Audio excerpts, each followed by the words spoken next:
I felt rather betrayed.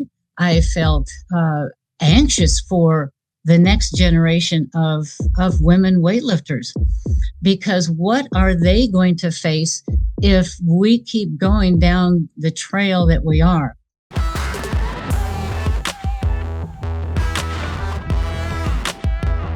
Hello and welcome to TRIGGERnometry.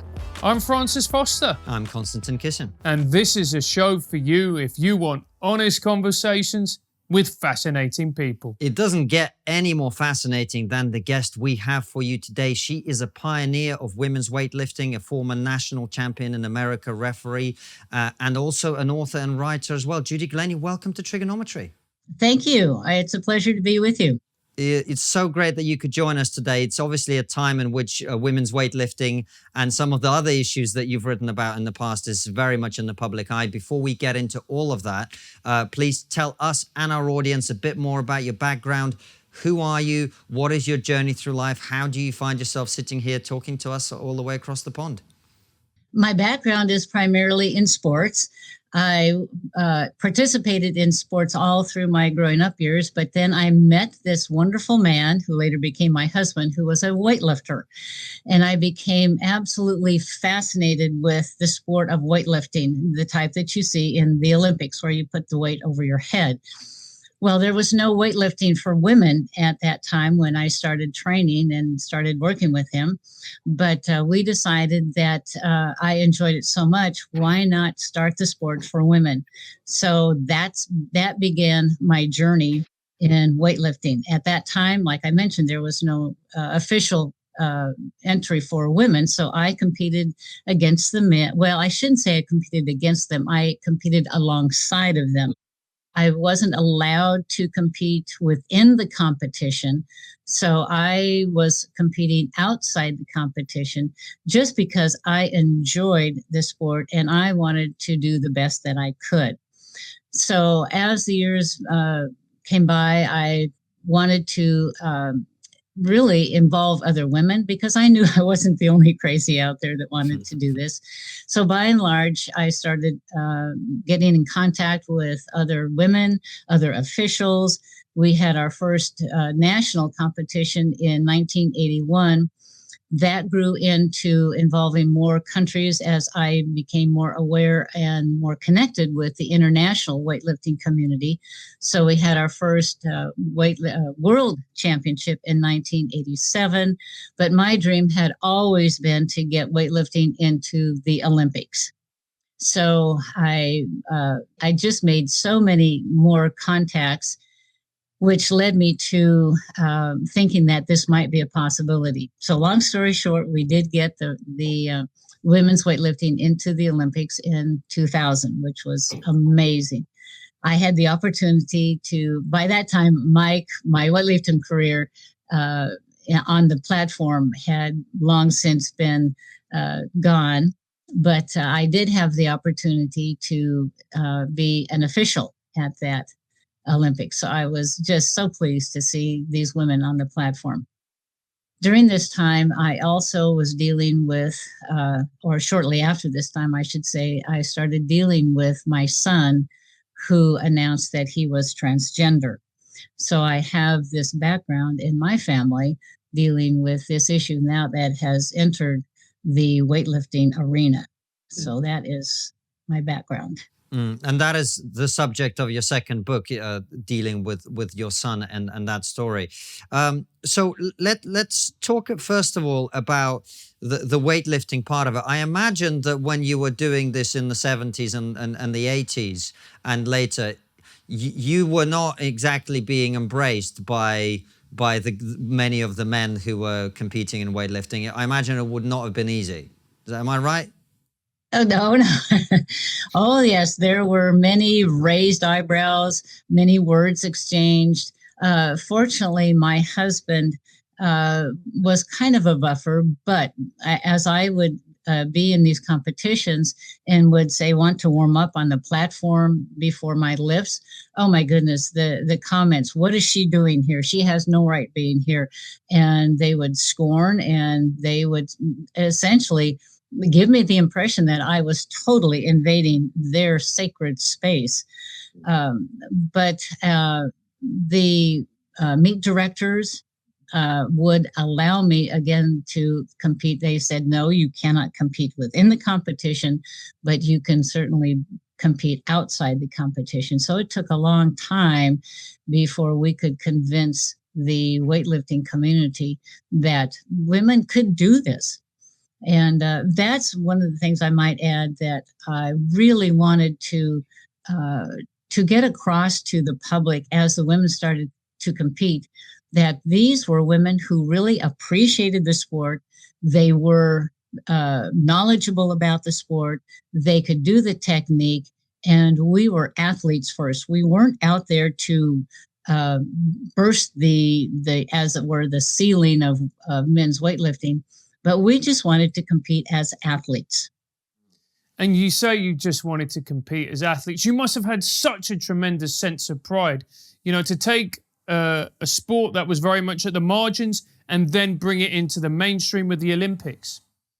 Oh, I was just, I was on the jury at the Olympic Games, and I just sat there with such emotion that these women, to use the expression, did me proud.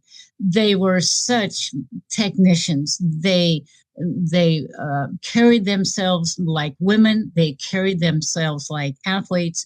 And I couldn't have been more proud of the way they conducted themselves and their performances. They lifted fantastic. So I was like a mother hen, as it were. Mm. So, and this is kind of what I think we're getting at, the process of getting women the opportunity to compete on a par with men in the Olympics is something that you and other people like you had to fight for a period of time, which brings us onto the conversation that is being had now about this issue where, you know, depending on how you see it, some people would argue that that opportunity is now being taken away from women with someone like Laurel Hubbard coming in. What is your take on that whole situation? I have a lot of takes on that whole situation. We got an hour, Judy, so you go for it.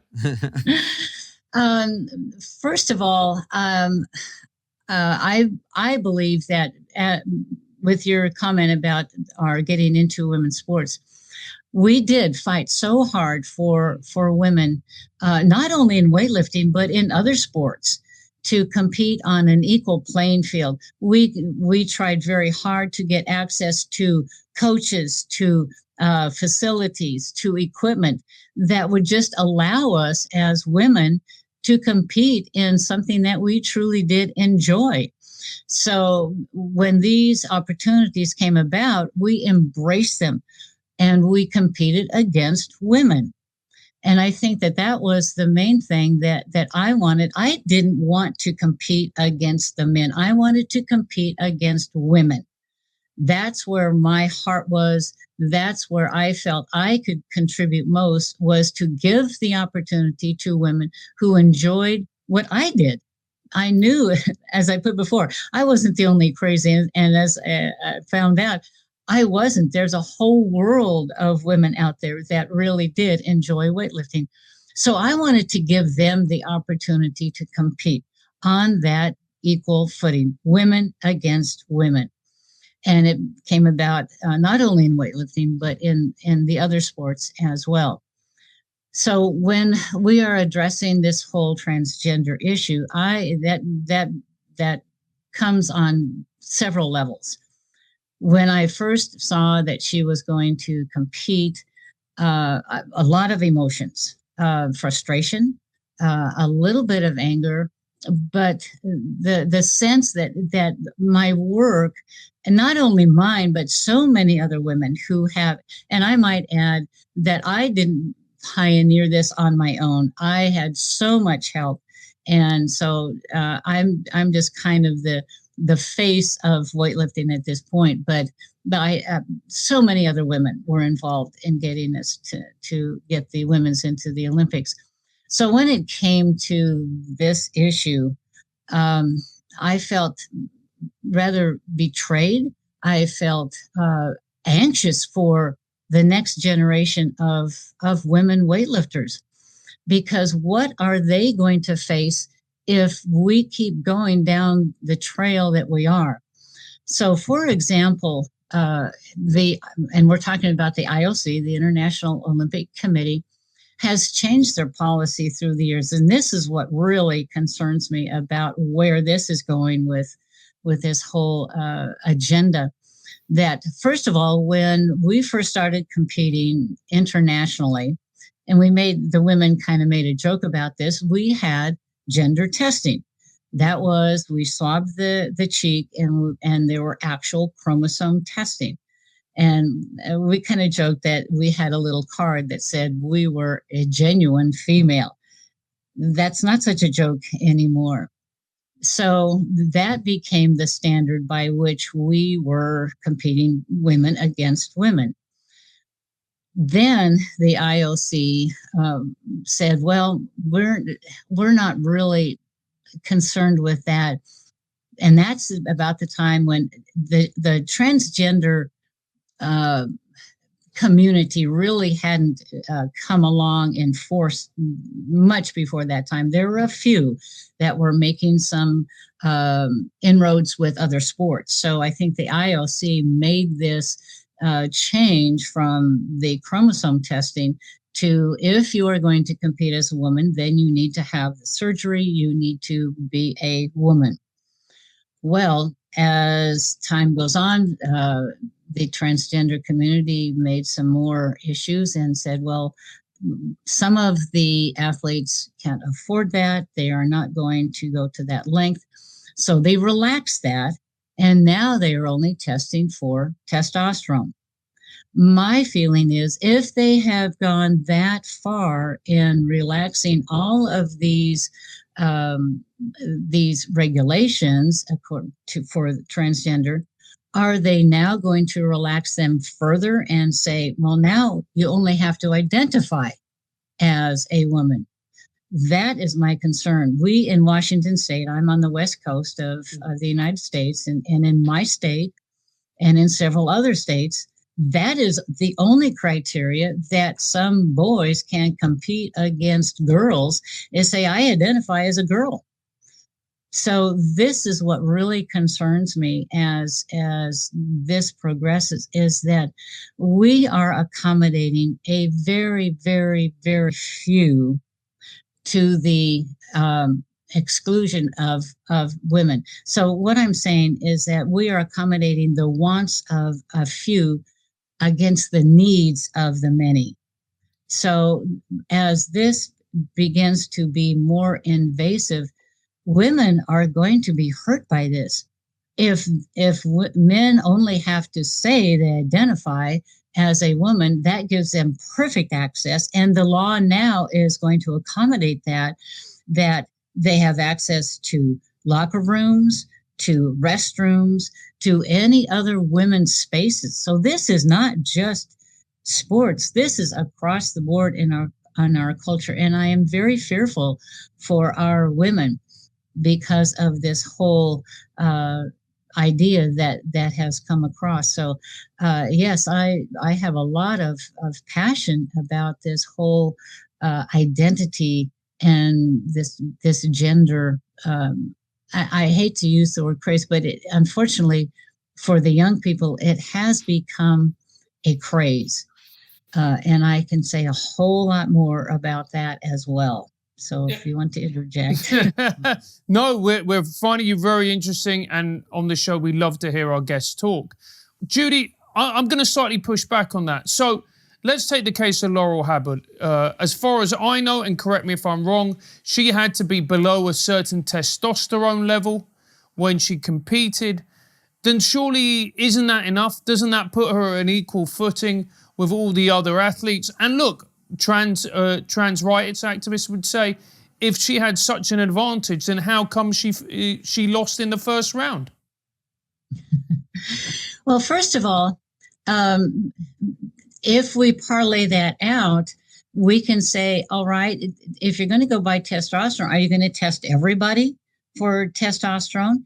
And given there are some women, biological women, that have a fairly high testosterone level? Are you going to keep them out just because their testosterone level is slightly higher?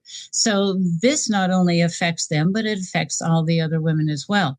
Judy, sorry to interject there, but actually, you say that as a theoretical. Actually, at these very Olympics that are occurring as we speak, that has happened. Several women have been excluded, not from weightlifting, but from other competitions, precisely because of that. And so it very much speaks to your point. And by the way, the point Francis is making is very much a devil's advocate. I think it's also important to get into the fact that testosterone alone isn't the only thing that is the difference between men and women, right?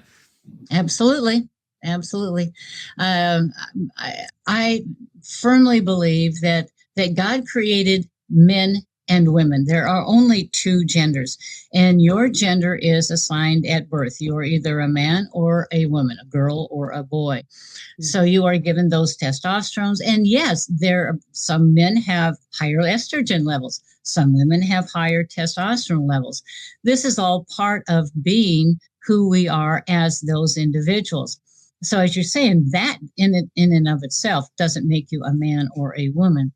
So that point addressed, as far as her performance goes, yes, she may have had some of these or this testosterone level within those limits, but given her age, she was 43 years old. And it is very, very rare that a woman can compete on that level at that age. So that is another factor. I can't speak to why she performed. There's a lot of different factors why she did what she did. She's not the only one that, to use the weightlifting expression, bombed out. That is, she did not make a lift. There were, unfortunately, other lifters, very much male, very much female, that did the same thing. So that in and of itself, I don't think her performance really speaks to that issue. Well, right. You're not comparing like with like. The fact that a 43-year-old athlete bombed out while competing with 25-year-olds isn't this. So I guess in a way, the fact that Laurel Hubbard made it to the Olympics at the age of 43 shows to some extent the advantage that Laurel Hubbard had, right? And give us some figures, because this would be interesting. On your personal, did you continue to try and compete by the time you were 43? Oh, I hung on as long as I could. So like I said, we started our nationals, the U.S. nationals, in 1981. I had already been lifting 10 years before that. But I continued to progress. I won 4 national championships. And then that's when I started to wane. That's when my best lifting was about 30, my early 30s, maybe, middle 30s. And I tried, and as we got more into international competition and I saw the Olympics coming on, I said, oh my goodness, I got to try, but there was no way. And that's when I started to compete at 40 on the master's level. And my lifts were nowhere near, by that time, what they were at my peak in my 30s. So can you give us the numbers? What at your peak, what would you lift, and what might you be lifting at 40 odd? Oh, let's see. My best snatch was 82.5 kilos, and my best clean and jerk was 97.5 kilos. As I started to compete on the master's level, my snatch on a good day was probably 60. Clean and jerk maybe 75. Right. So by that time they were definitely coming down. And believe me, I tried my best. I trained and I did all that I could to hang on to that. But scientifically, you do start losing muscle mass, particularly in women, at least by the age of 40. So to try to keep that level at that age, as contrast, we have only a few men who generally keep their strength later, than women. We have only a few men that have been able to keep their strength up into their 40s, into the 41, 42, 43, up around that age. So it's even very difficult for men to do that. And so what you're saying is that it's utterly remarkable that Laurel Hubbard could then compete at that level, really, particularly if she was classified as a woman. It's unheard of, essentially. I truly think so. I think that it is a rarity. Hey, Konstantin, how are you feeling? Good. And your mental health? I'm from Russia. We don't have mental health. Well, in the civilized world, we talk about our mental health and how we're feeling about our place in the universe. In the words of my uncle Vlad, that is why we will crush you. Well, he's 2 months away from a breakdown. For the rest of us, there's a #1 mental wellness app called Calm that helps you to negotiate the tricky modern world. It's okay to need help sometimes, and Calm can provide support. Calm has been really useful for me. You can clear your head with guided daily meditations, improve your focus with Calm's curated music tracks, and drift off to dreamland with Calm's imaginative sleep stories, narrated by soothing voices like Cillian Murphy and Stephen Fry. Oh, Cillian, soothe me. Man up. Drink vodka, feel better. If you go to calm.com/trigger, you'll get a limited time offer of 40% off a Calm premium subscription, which includes hundreds of hours of programming, and new content is added every week. Over 1 million people around the world use Calm to take care of their minds. Yes, TRIGGERnometry fans get special limited time promotion, 40% off premium subscription. Take advantage of this amazing offer. Go to calm.com/trigger for 40% off unlimited access to Calm entire library. That's calm.com/trigger. And I can't believe I'm going to ask you this question, but I think it's important. Why is it so important that we protect women's sports, in your opinion, from transgender athletes, from people who want to compete?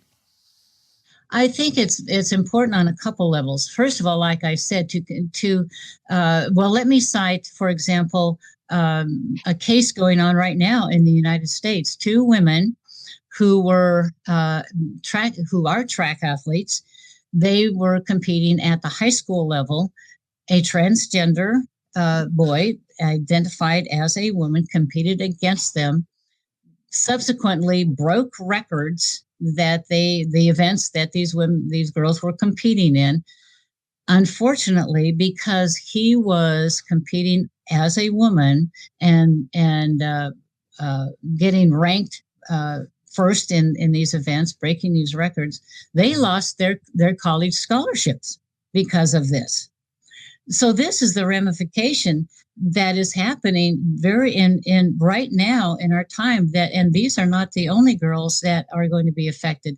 If they make this rule across the board that all you have to do is identify as a girl or as a woman and compete in girls' sports, we are going to really set women's sports back years because of the lost opportunities that they are going to have competing against women on these higher levels.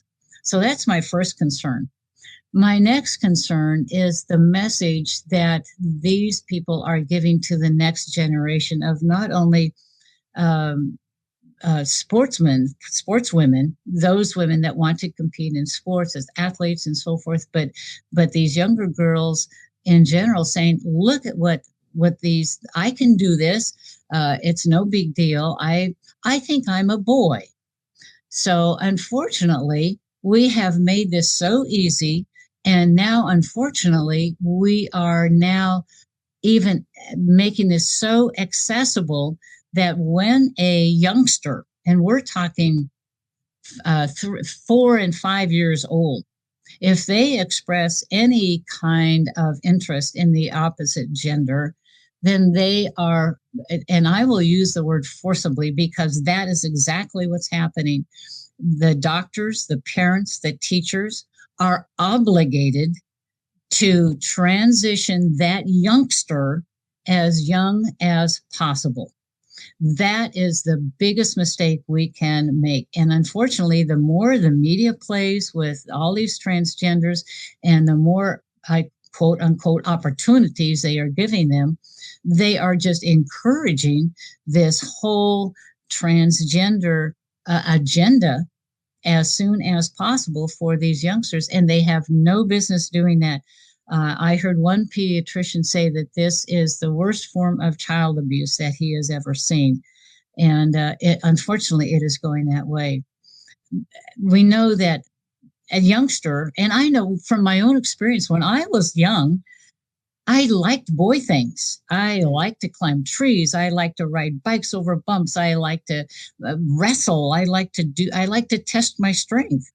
Totally unheard of when I was growing up in the in the 50s and 60s. That was totally unheard of. You know, that girls just don't do those things. If I had been later doing those things later as a girl, they more than likely they would have said, "Oh, you should have been a boy. Let's transition. You like these things." And I said, "Oh yes, I want to be a boy because that's," and I thought that would be great. But I grew out of that. And that's what they're saying with these youngsters is that the greater percentage is up into the almost the 90% that these children grow out of it.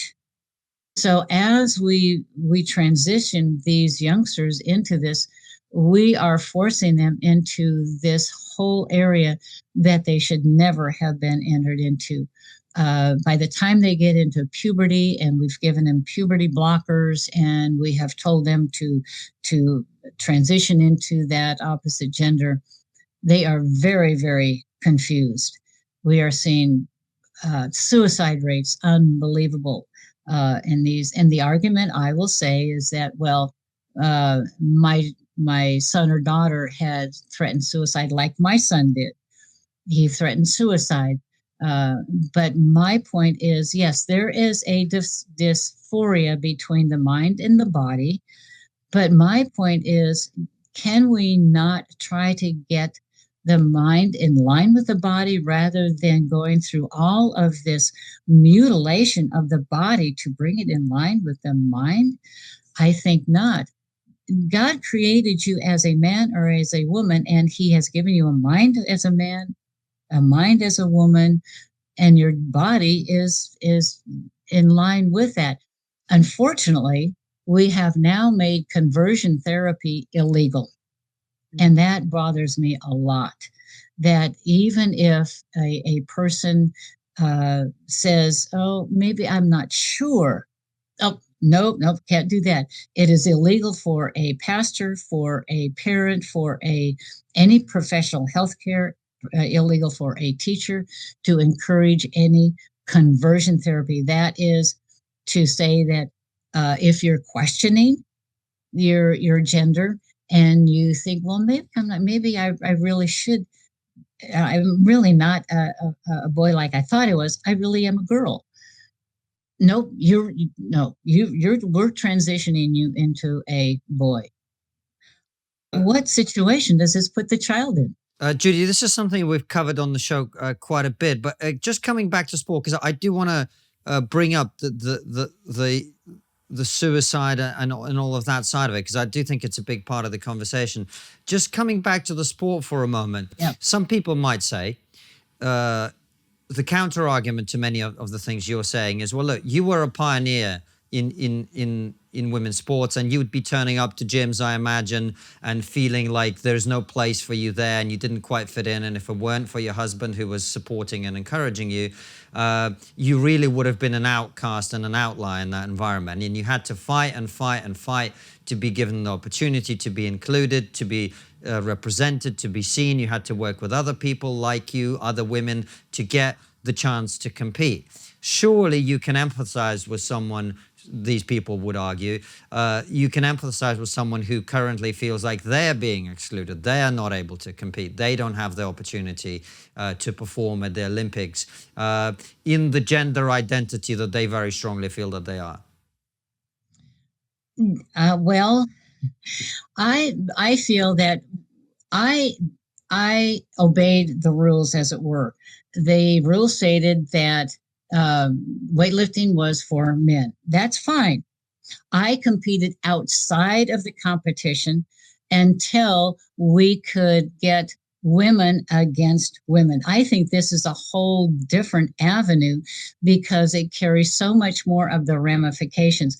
And they do have their own games. They have the gay games, which includes the LGBTQ community.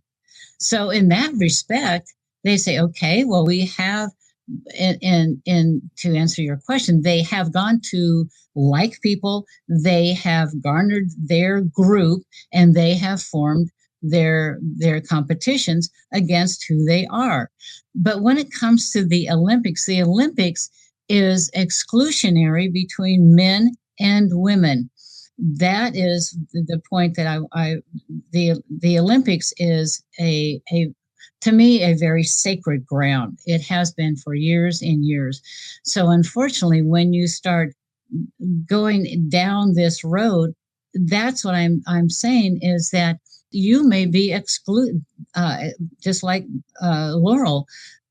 What women did she step over, as it were, to get to that position? There were many women that fought very, very hard to get to that Olympic podium, to get to that Olympic stage. And they weren't allowed to do that because of what she did. So I'm that's where I'm coming from in women's sports. Let women compete against women. Because if we don't, then you're opening up a whole new can of worms. And these women, what are they going to say? It might really come down to the point to where the women are being frustrated and said, what's the use? If that guy says that he's a girl, I have no chance. So why? So we're putting this in that sort of vein.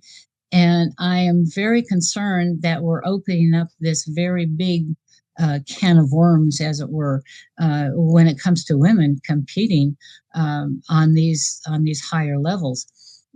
Certainly on the lower level, like I mentioned, on these states that just say, you can just say you're a girl and have at it.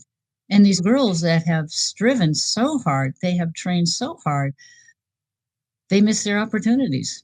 And Judy, what is the attitude towards these transgender athletes amongst female athletes? I'm not really sure. To be real honest, I haven't had the opportunity to really question them.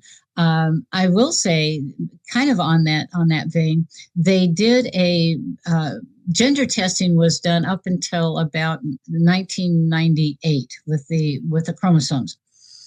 Then there was kind of an uproar saying, "Oh well, these women feel violated and they feel like they're being intruded upon. They're questioning my gender." However, they sent a questionnaire to 3,000 athletes, asking them two questions. Number one, do you feel violated by questioning your gender? And number two, would you like this to continue? They got out of that over 3,000, they got almost 1,000 responses back. The overwhelming response, over 80 to 85%, said, yes, we want this to continue. And over 90% said, I do not feel violated. So from that, and granted, this was years ago, but I still feel that probably would be the same today, that women would want that same thing. They want to be equal on that footing. And Judy, do you think Laurel Hubbard marks the start of a pattern where we're going to start to see more and more transgender athletes competing in elite sport, elite female sport? We could. It all depends on the IOC. If they continue to relax the criteria, then I think it will. And not only in our, yes, I think across the board in Olympic sports, the door is definitely open, and I think there are many that will will go through that door. Judy, let me ask you another stupid question. I know we're asking you quite a lot of them, but it's because we live in a society where we pretend that we don't know the answer to them. So let me do this. Can you give us, first of all, just some figures for the differences between elite male weightlifters and elite female weightlifters competing in the same competitions for the same movements? What kind of differences are we seeing?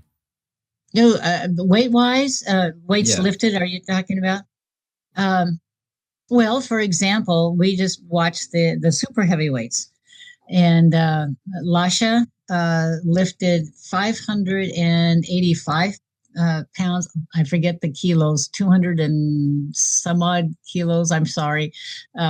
We're so used to pounds over here. No that problem. relates. But an enormous amount of weight, super heavyweight, and the super heavyweight in the women lifted close to 400 pounds, I do believe. So there's a big gap. And what if that male lifter was to take some kind of testosterone suppressants or something to lower their testosterone? Would that immediately make them into, would that reduce their performance to women's levels? I can't say that it actually would, because there's so many other factors other than that. So I hesitate to say yes or no on that particular. I would say just off the top of my head that yeah, testosterone makes a difference. That's pretty much why men have testosterone and can do the things they do, and women have a lower testosterone and higher estrogen. But what I'm getting at is there are other physiological differences between men and women, aren't there? The shape of the hips, the angle of the legs, and the size of the heart, the lungs, the all sorts of other stuff. Absolutely. So what I'm asking you really is just dropping, if you've taken a male elite weightlifter and reducing their level of testosterone, is that enough to make them be able to compete with women who have the same level of testosterone as they do? I wouldn't say that it would. And the other thing is that the muscle physiology of a man is different. They retain a lot more of that testosterone, and so. And I am not a doctor. I am not a physiologist. But from my background in sports and the studies I have, there is a vast difference between the physiology of men and women's muscle, for example. So the tendon strength, the attachment strength, like I said, the retention of testosterone, all of these make a difference. So it's not just that one factor that I think would make the difference. And Judy, do you think this whole saga has been damaging for women's weightlifting? I don't know if it's been actually damaging. It might make the women more competitive and say, hey, we want to compete as women. So it could kind of go either way. I don't think one woman or one man transgendering is going to make a great deal of difference at this point. However, I do feel, as we have mentioned, that it does open the door for others to come in. So to make a difference in women's weightlifting at this point, I'm not sure that it will, but I do think that it will in future generations. It sounds like your concern is the regulations, making sure that the regulations are fair. And I guess if you don't think that testosterone alone is a measure of that, then the fact that is the criterion that's currently being used, then I imagine you don't feel the current rules are appropriate.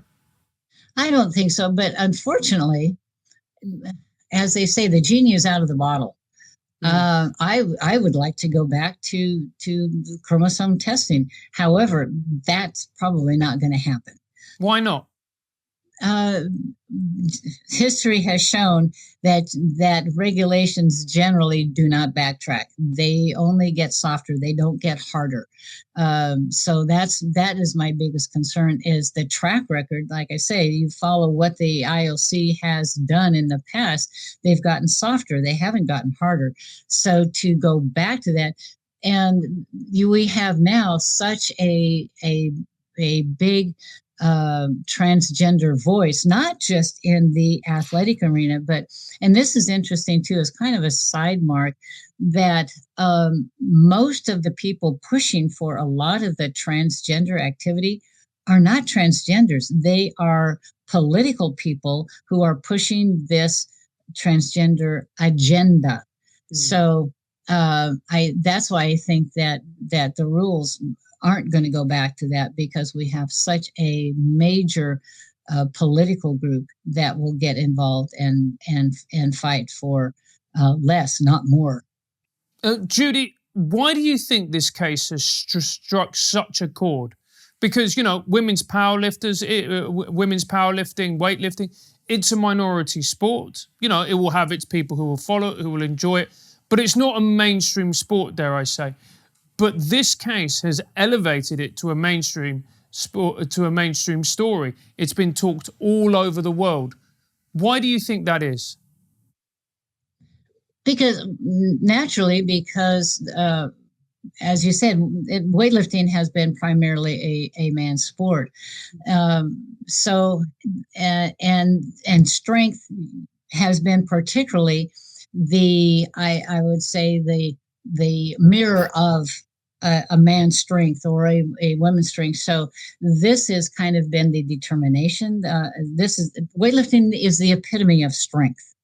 So you have someone coming in as this person, and naturally it's going to be the forefront of what a man or a woman is.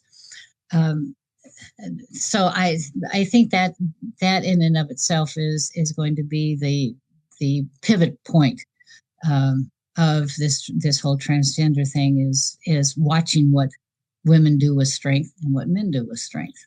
And Judy, if you don't mind me asking about your personal story with your family, because I do think it's relevant here, if that's okay with you. How do you square your very passionate defense of protecting women's sport with your own experience, where which you've written about in your book, of having a son who was not comfortable with his sex or his gender, wanted to transition, was unable to, and eventually ended up sadly taking his own life. I'm sure for a mother that's literally the worst thing that could happen, and of course our heart goes out to you. But how do you reconcile those two things? Because I imagine you would have wanted your son to get whatever support he needed to be happy and to live a happy life. Therein lies the rub. I knew that he was not a woman, and to allow him to pursue that avenue would only lead to his unhappiness. This is not, it has shown time and time again that the surgeries, the transitioning does not solve the problem. The suicide rates after transition are just as high. It does not solve anything. So when it came to my son, we really tried, and we prayed diligently that he would get the help through counseling, through whatever means we could, to again show him that he truly was. God gave him a male body, and he had a plan for him as a boy growing up into a man. And this is very unfortunate because, like I said, as we push these people into it, they find that many times this is not the solution. So that's why we did not go along. We did not condone him. We made sure that he understood we love him. We loved him as our child, no matter what he is, and no matter what he does. He is always our child. We love him. But unfortunately, we couldn't condone that journey that he was taking, because in our hearts we knew it would only lead to unhappiness. I have talked to many people who have come out of their transition and said, this was the body that God gave me. This is where I am going to find peace and happiness. It was not in that opposite gender. So that's why I'm pushing so hard to get conversion therapy allowed, so that we can get these people on the right track, so that they have their mind and their body in sync, and not try to go through something that is going to be irreversible in their bodies. So the whole idea of pushing these people are doing them, I think, a disservice. Hey Konstantin, are you crypto curious? I told you, this sort of behavior is illegal in my country. If you've thought about entering the world of cryptocurrency but feel a little too overwhelmed, Coinbase makes learning to buy and sell simple. Coinbase is a trusted and easy to use platform to buy, sell and spend cryptocurrencies. They support the most popular digital currencies on the market and make them accessible to everyone. In Russia we have Sputnik coin. It will take you to the moon, but you might not come back. Okay, mate. Cryptocurrency might feel like a secret or exclusive club, but Coinbase believes that everyone, everywhere should be able to get in the door. Whether you've been trading for years or just getting started, Coinbase can help. Real men don't ask for help. And by real men, I mean Russians. Great. Coinbase offer portfolio management and protection, learning resources and a mobile app, so you can trade securely and monitor your crypto all in one place. Whether you're looking to diversify, just getting started, or searching for a better way to access crypto markets, start today with Coinbase. For a limited time, new users can get €5 in free Bitcoin when you sign up today at coinbase.com/trigger. Sign up at coinbase.com/trigger for €5 in free Bitcoin. This offer is for a limited time only, so be sure to sign up today. That's coinbase.com/trigger if you're a real man. So when you say conversion therapy, the only time I've ever heard conversion therapy, Judy, is gay conversion therapy, which we know just doesn't work. How is transgender conversion therapy different, and how does it work? Well, my take on conversion therapy, as we're using it, is to allow that person to at least consider that they are not of the opposite gender. And unfortunately, many times they are convinced that, and there's no talking to them, but there are some that, and I'm talking about children, young children who exhibit the opposite gender behavior, and later on, and they, parents or teachers or whoever, have allowed them to display the opposite gender behavior as much as they want to, but later on they say, maybe I do really like to put on a dress. And they were born a girl, and maybe they thought they were a boy, so they played with boys' things and so on and so forth. But later on, maybe I do like to put on a dress, or maybe I do like a girl thing. Today's society will have already put them on the path to being a boy with no turning around. So my conversion therapy is saying, let's allow that child to at least be themselves and explore what their birth gender really is, and be at peace with that, be happy with that, in whatever way we can allow them to do that, through counseling, primarily through counseling. But that's my point on conversion. At least letting them explore where they're happy in possibly their birth gender. No, it sounds like what you're really talking about is you're against the transitioning of children, which I think most people would be. Absolutely. There have been, again, many studies showing that these kids who are put on that transgender path that early, by the time they get into puberty, you can imagine how confused, how frustrating they might be. They are puberty blockers, which means that everything is stopped. Their hormones have stopped.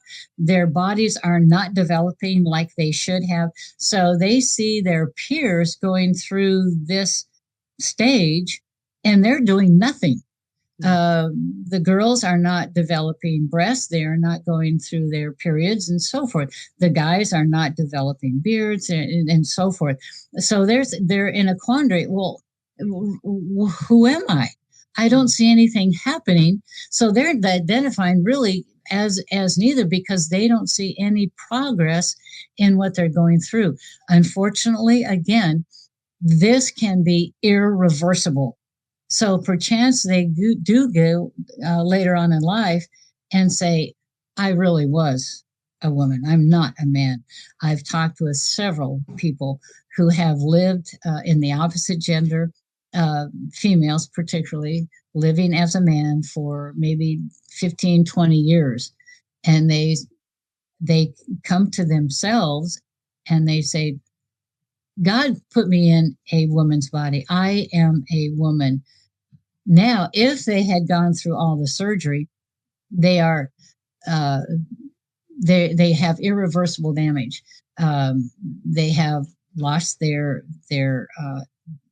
sex drive and organs and their hormones and so forth. So, unfortunately, damage done. That's my concern when we have all these kids going through this. And unfortunately, it has become a fad because we are introducing it so early in our sex education courses that they are literally taught to explore who they really are. They are not, we have taken out pink and blues. We have taken out girls and boys. Everybody is just one neutral person. So right off the bat, our kids are being told, you can be anything that you want to be. So our kids are unfortunately being used as, I think, pawns in this whole situation.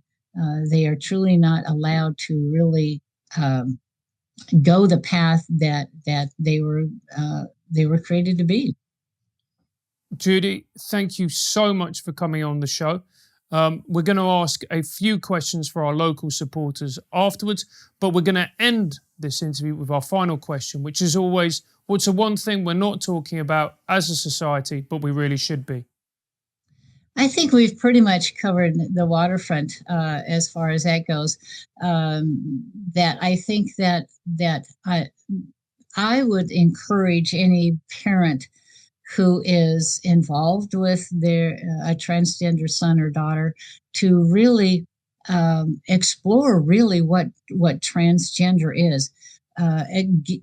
Go into the research, go into the background, find out really what is happening before you allow your child really to get into this. God has a plan for them in the gender that they were given, and that's the only way that they can find fulfillment and happiness in that place that God has for them. Thanks, Judy. And before we ask our locals questions and before we let you go for the purposes of the interview, where can people find your work online? My book, Mom, I'm a Girl, is at judyglenny.com. My weightlifting book, Uplifting Dreams, is at WLGLENNEY, WLGlenny.com. So both of those books are available on my two websites. Judy, thanks for coming on the show, and thank you all for watching at home. We will see you very soon with another episode like this one or Raw Show. All of them go out at 7 p.m. UK time, which is 2 p.m. Eastern. Take care and see you soon, guys. We hope you've enjoyed this incredible interview. Remember to subscribe and hit the bell button so that you never miss another fantastic episode. And if you believe that the work we do here at TRIGGERnometry is important, support us by joining our locals community using the link below.